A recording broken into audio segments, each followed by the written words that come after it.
We get to print currency and people send us real stuff.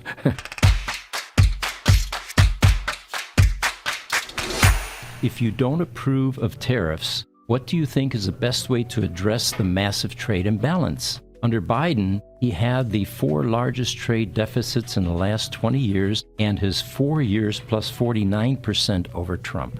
Yeah, well, we get to print currency and people send us real stuff.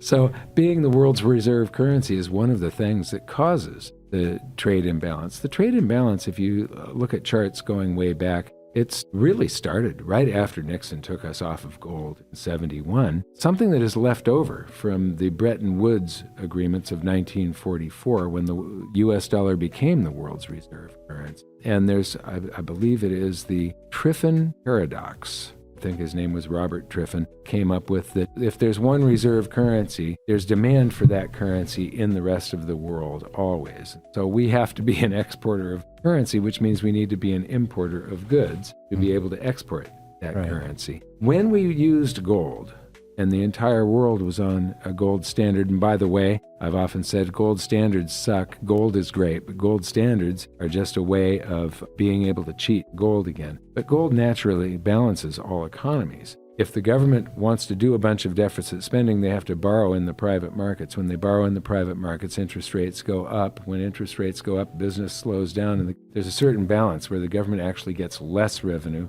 as they borrow more and more. They slow down tax revenues because the economy slows down. So the gold standard actually was better at keeping us out of war. And we went on to this fiat currency standard because of World War I and World War II. There were enormous gold inflows into the United States because we weren't in it early on. And then when we did get involved, we were making loans where all of the combatants in Europe had to take all of their young men off of the farms and turn them into soldiers, meaning they had to import all of their grains. So we became huge exporters during World War I and World War II. We got paid in gold. The U.S. gold stocks went up 70% during World War I and another 117% during World War II. By the end of World War II, the U.S. had 2/3 of all the world's monetary gold and half of all of the above-ground gold in the world, including private gold, as our currency reserves, as our monetary reserves. That meant, and Europe was broke.